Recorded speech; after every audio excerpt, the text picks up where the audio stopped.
Que tal? Benvidos un día máis ao Preguntoiro. Imos continuar coas nosas entrevistas neste mércores co voceiro do PSOE aquí en Santiago, que nos acompaña no plató. Imos conversar con Paco Reyes. Paco, benvido, moi boas. Moi boas, moitas grazas. Imos comezar falando por unha novidade que nos comunicaba vostede esta mañá en rolda de prensa, unha suposta irregularidade, podemos dicir, que vostedes atoparon nesa adxudicación do contrato á empresa que vai a levar a cabo a revisión do plan especial do casco histórico. Adxudicouse a un estudo de arquitectos esa revisión, xa falamos moitas veces dese proxecto de reforma deste plan. Vostedes, por casualidade, porque pediron esa información para outra cuestión, atopáronse con algo que non está ben feito ao seu xuízo. Explíquenos un pouquinho cal foi esa cuestión. O certo é que nós tiñamos a pretensión de plantexar un recurso, concretamente, precisamente pola adxudicación, pero por outro motivo, entón, precisamente para confirmar determinados aspectos dos pregos e determinados aspectos do expediente, o que pedimos foi acceso ao expediente. O pedimos o 4 de decembro e se nos deu, efectivamente, o acceso o 12 de decembro. Cando nos comenzamos a inspeccionar precisamente todo o expediente, o que atopámonos foi unha consideración de que precisamente a empresa, neste caso o Estudo de Arquitectura, que foi o adxudicatario, que firmou o contrato e que foi mesmo presentado públicamente polo alcalde, atopámonos que no sobre onde tiñan que establecerse exclusivamente as propostas de carácter cualitativo para ser avaliadas por un comité de expertos, pois o que identificamos foi que había, ademais, unha proposta que tiña que estar non na parte cualitativa, senón na parte cuantitativa, de valoración cuantitativa. E, polo tanto, o que aparecera nas dúas partes a mesma información, na cualitativa e na cuantitativa, nos entendemos que máis ben era motivo de eliminación da empresa, de exclusión da empresa no proceso de licitación. Curiosamente, non se detectou, curiosamente, non se excluiu a empresa, senón que foi a adxudicataria. Por lo tanto, nós no momento que temos claramente identificado o que nos entendemos que é unha posible irregularidade, pois obviamente temos que dar coñecemento disto, que damos coñecemento, como é lóxico, ao propio goberno, e pedimos, ademais, que suspenda neste momento todo o proceso de licitación e que suspenda o inicio da actividade do traballo da adxudicataria, e lle pedimos tamén que estructure unha comisión de investigación para ver exactamente que o que aconteceu e ver exactamente o alcance de irregularidade e, polo tanto, que se podan tomar, obviamente, as medidas que sexan as acordes, precisamente, con esa irregularidade de confirmalo por esa comisión de investigación. Polo tanto, que unha vez máis atopámonos en unha situación na que sería, neste caso, un fallo de xestión. Hai que identificar a que é debido ese fallo de xestión, obviamente, pero que se fai toda a presentación mesmo pública, as fotos, etcétera, cando existe unha posibilidade de que mesmo a adxudicataria tivera que ser excluído. Por lo tanto, nos entendemos que é un tema que hai que investigar como é lóxico, avaliar que o que aconteceu e tomar as medidas en consecuencia de cal sexa as conclusións desa investigación. Habrá que investigar porque supoñemos que tamén cabe a posibilidade de que se cambiara despois de que xa estivera feita a adxudicación. Non sei se ao guardar as cousas se puido meter esta información noutro sobre ou non sei. Non, porque a oferta. A oferta aparece exactamente esa parte que solamente debería estar na oferta cuantitativa, aparece nas dúas, na cuantitativa e na cualitativa. Por lo tanto, nese sentido, sería en todo caso un erro da empresa, pero que tería que ser detectado pola administración e, polo tanto, eso nos entendemos que de ser así motivaría a exclusión da empresa, que, por certo, foi adxudicataria. E como podería influir ese feito de que esa información estivera conxunta noutro dos sobres, a hora de elixir a empresa? Bueno, os propios pregos o establecen precisamente que de facer esa cuestión habería que excluir a empresa licitadora. E se fai precisamente para que ningún aspecto cuantitativo inflúa na avaliación que fai precisamente o comité de expertos, que limítase á parte cualitativa.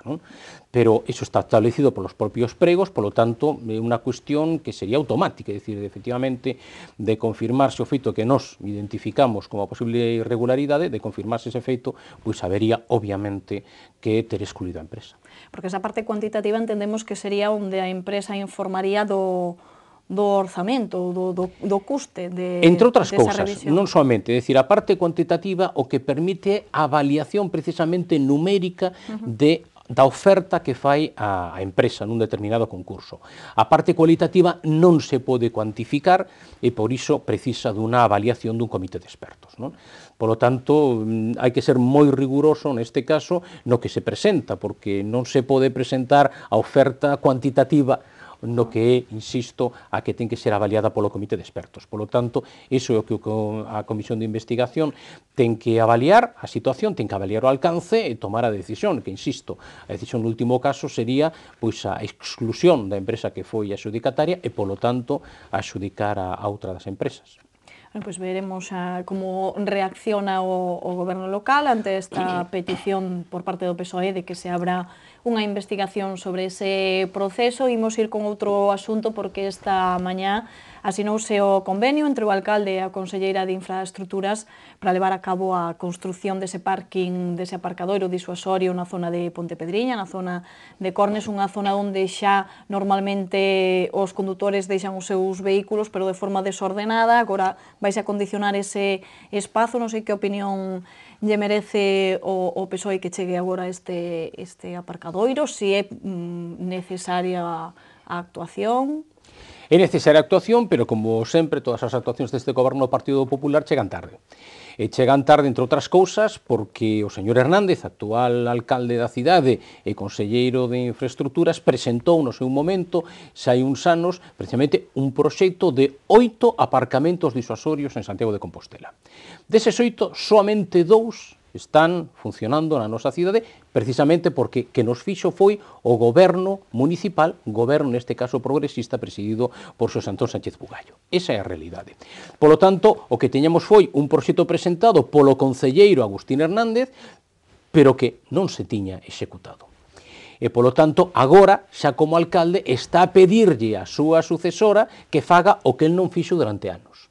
E precisamente un deles era o aparcamento disuasorio da Pontepedriña, que nos entendemos que é esencial e que é moi importante e que non se deberán ter iniciado outro tipo de actuacións, como por exemplo o tema da remodelación da Rúa da Carreira do Conde, sen previamente, dado que ademais van eliminar prazas de aparcamento, todas as prazas de aparcamento en Carreira do Conde, máis un porcentaxe elevadísimo, máis do 60% das prazas de aparcamento en Montero Ríos, que tamén vais levantar toda a rúa, pois, polo tanto, o primeiro era ter unha saída, precisamente, para unha parte do ensanche, que podería ser precisamente o aparcamento disuasorio da Pontepedriña, pero, como sempre, este goberno do Partido Popular vai facendo as ocurrencias, ademais, totalmente descompasadas con que son as necesidades e con que unha planificación. O único que planifican ben son as fotos. As fotos, o álbum de fotos, eso planifican moi ben.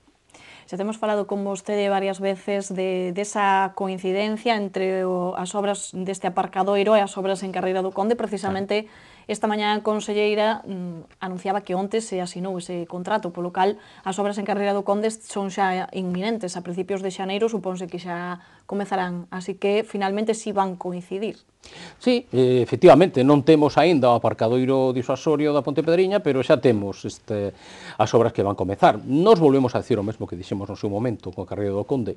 A peonización da Carreira do Conde, pois a verdade é que un plantexamento deste goberno que non o pediu ninguén, eles mesmes se corrixen a si mesmos, porque en 2012 aproban eles o plan de mobilidade, e no plan de mobilidade non se contemplaba para nada a peonización do que Carreira do Conde. Agora eles se emendan a si mesmos con respecto a ese plan, descoñecemos quen fixo alegacións nesta cidade pedindo a peonización de Carreira do Conde. Nos entendemos que é un plantexamento exclusivamente propio deste goberno, que o decide pola súa conta e sen contar cos veciños, cos comerciantes, ca hostelería, e polo tanto tomou unha decisión e ademais inician as obras nunha rúa que non é precisamente das máis necesitadas, non? Por exemplo, o Castrondouro está en moitas peores condicións, mesmo o Virxe da Cerca, que é unha das arterias importantes do tráfico da nosa cidade, está en moitas peores condicións que Carreira do Conde, pero estas son as prioridades do Partido Popular, que soamente o Partido Popular as entende. Agora que estamos falando de obras, hai que falar da obra das obras que vai haber en Santiago, que vai ser a construción dese túnel de Conxo durante varios meses, prácticamente un ano, quizáis máis, aí está máis ou menos fixado en 12 meses esa actuación, e hoxe presentouse o plan de mobilidade que vai haber, porque evidentemente vai causar molestias nos condutores que entran e saen da cidade por ese punto tan importante. Supoño que ainda terá que analizar ben ese plan de mobilidade, porque foi presentado hoxe polo Concelleiro de Mobilidade, por Alejandro Sánchez Brunete, e ainda non terán moito coñecemento, non sei se a vostedes lle pasaron antes. Que opinión lle merece? Bueno, imos por partes. Primeiro di que vai ser a obra das obras. Vai ser esa obra das obras porque a obra das obras que tiña que ser estación intermodal foi boicoteada sistemáticamente por dous alcaldes do Partido Popular, Gerardo Conde Roa e Ángel Currás, e ca connivencia, o apoio e a complicidade absoluta do Conselleiro de Infraestructuras, Agustín Hernández. Por lo tanto, non temos a obra das obras que ten que ser estación intermodal porque o Partido Popular a boicoteou e nunca deu explicacións de por qué. Eso primeiro. O segundo, con respecto ao túnel de Conso. Bueno, o túnel de Conso é a segunda parte dun proxecto que en realidade é un continuo que ten que ser o túnel da Galuresa e o túnel de Conso. O túnel da Galuresa se fixo no mandato anterior, gobernando o goberno progresista, sendo alcalde o socialista Xosé Sánchez Bugallo, e neste mandato tiña que construirse o túnel de Conso. Ben, levamos perdidos 3 anos. Esa é a realidade. O túnel de Conso vai estar en funcionamento cando este mandato xa remate. Terán lugar as eleccións en maio de 2015 e aínda non teremos o túnel de Conso rematado, aberto e funcionando. Por lo tanto, levamos 3 anos perdidos por parte dos gobernos do Partido Popular, porque alguén ten que explicar por que non comenzaron antes as obras cando o goberno popular, o Partido Popular goberna por maioría absoluta no Concello, por maioría absoluta na Xunta e por maioría absoluta no Estado. Por lo tanto, que é o que impediu que comenzaran as obras? Eso sí, moitas fotos. Eso sí, moito anunciar orzamentos do Estado que non se executaban nunca, eso sí, moitas firmas por parte da ministra de Fomento no libro de ouro do Concello, pero, mire, a que alturas, a que datas va a comenzar as obras. E, polo tanto, tamén hai que decir que o goberno do Partido Popular no Concello non foi quen durante 3 anos de elaborar un plan de mobilidade alternativo para cando comenzaran as obras, porque tempo tiveron dabondo. E agora o están a plantexar, e agora, ademais, o que estamos aínda dependentes de como vai quedar a superficie que ten que cubrir precisamente o túnel de Conso, porque neste momento o que temos é unha fronteira entre Volta do Castro, Conso de abaixo e Conso de arriba. Esa fronteira ten que resolverse. Tarda vostede cruzando os semáforos 10 minutos, mínimo 10 minutos. Isto é totalmente inaceptable. Por lo tanto, dende logo, a proposta que fixo o Ministerio de Fomento con respecto á humanización e con respecto á mobilidade, precisamente para que volva a ser un barrio todo un continuo, Volta do Castro, Conso de abaixo, Conso de arriba, iso, dende logo, non se resolve co proxecto do Ministerio de Fomento. A estas alturas, 3 anos máis tarde, non sabemos aínda como vai quedar esa conexión e, polo tanto, se o barrio de Conso vai quedar novamente dunha maneira definitiva, partido en dous ou non. Polo tanto, dende logo, mire, eu penso que non se podía facer peor as cousas con respecto ao túnel de Conso. Pois haberá que ver finalmente como vai evolucionando ese proxecto, como vostede di, está pendente de ver esa humanización na parte superior, digamos, non na parte inferior, no paso inferior que se vai a facer. Este plan de mobilidade que se presentou hoxe, aclaramos que para mentres duren as obras. Para eses traxectos, percorridos alternativos que poidan facer os condutores. Non sei a vostede que sería o que máis lle preocuparía nun plan de mobilidade como este, non sei se é o transporte público ou que aspecto? Bueno, todos os aspectos teñen a súa importancia. Dende logo, o transporte público, que vai pasar cas paradas habituais dos autobuses que levan pois a xente ao traballo, a poder facer as compras, a poder facer a súa actividade diaria. Como vai quedar precisamente iso? Cales son as molestias? Que é o que vai ter que facer o veciño para poder acomodarse a ese plan de mobilidade? Despois preocupa porque estamos nunha arteria importante, que é a arteria de entrada de toda unha serie de persoas que non viven, moitos deles na nosa cidade, viven no Carón, por exemplo, no Concello de Ames, pero sí que veñen a traballar, sí que veñen ao lecer, sí que veñen ao consumo aquí na nosa cidade, e despois é precisamente tamén a vía, precisamente, de marcha da nosa cidade cara onde son os seus domicilios. Por lo tanto, é dunha gran importancia, porque estamos a falar de moita xente que non durme na nosa cidade, pero sí que vive e traballa na nosa cidade. Polo tanto, a cuestión tamén, neste caso do automóvil privado, tamén é importante, pero o certo é que non se deu ningún tipo de proposta nin de proxecto precisamente para minorar ese emprego do transporte privado en beneficio do transporte público. Dicía que se presentaba ese plan, non sei se vostedes tiveron coñecemento antes deste plan, se interviron en algo na súa elaboración. No, o Partido Popular, dende que tomou posesión en xullo de 2011 no goberno deste Concello, ten por costume que a oposición se entere prácticamente de todo a través dos medios de comunicación. Polo tanto, nese sentido, o que están é a non respetar quenes si foron elexidos democráticamente polos votos dos veciños e das veciñas, o que parece aínda máis sorprendente neste momento no que a maioría dos membros do goberno do Partido Popular neste Concello pois non foron elexidos por veciños e veciñas, non? E permítense pois non facer moito caso de que si foron elexidos. Pois imos deixar o tema do túnel de Conxo, imos a outro asunto tamén bastante controvertido, porque esa operación urbanística que anunciaba o alcalde xunto coa Xunta, unha operación que vai supoñer que unha empresa a que consiga ese contrato fará vivendas de protección na zona de Lamas de Abade a cambio de que se lle ceda unha parcela en Xoán 23 e aí poder construir outras vivendas xa para uso normal, digamos. De luxo. Nesa zona da cidade de luxo. Pois queríalle preguntar que lle parece este acordo. Este outro exemplo de como fai as cousas o Partido Popular. O túnel de Conxo é unha das mostras do mal que o fan, esta é outra do mal que o fan. Imos ver, o que existe é unha parcela, pública, propiedade do Concello, cun proxecto. O proxecto era construir uns pisos de protección oficial para aluguer, exclusivamente aluguer, de xóvenes. O que tiña moito sentido. Primeiro, a parcela está ao carón dunha biblioteca pública, pero ademais moi preto do que é o Campus Norte, e por outra banda está no casco histórico. Iso que pretendía era, entre outras cousas, incorporar xuventude, incorporar a diversidade á vida diaria do casco histórico. Non se fixeron os pisos fundamentalmente porque durante 6 anos que non se é alcalde da cidade, o señor Hernández, no seu momento máximo responsable da política de vivenda da Xunta de Galicia, non puxo o diñeiro para poder desenvolver ese proxecto de vivendas públicas para aluguer para xóvenes. E a verdade é que a min sorpréndeme, porque por unha banda o alcalde, cando se coñecía nos orzamentos da Xunta de Galicia para 2015 para a nosa cidade, estaba absolutamente entusiasmado, os calificaba de notable, decían que eran fantásticos, e agora recoñece que, por exemplo, para a vivenda pública non chega porque son somente 200.000 euros. Benvido, señor Hernández, a realidade, benvido. Pero, dito isto, hai que preguntarle por que el durante 6 anos non resolveu, nin tan sequera foi quen de que se fixera o proxecto de construcción, xa non soamente que se construíra, que se fixera o proxecto, porque en 6 anos non foi quen como principal responsable da política de vivenda na nosa comunidade autónoma.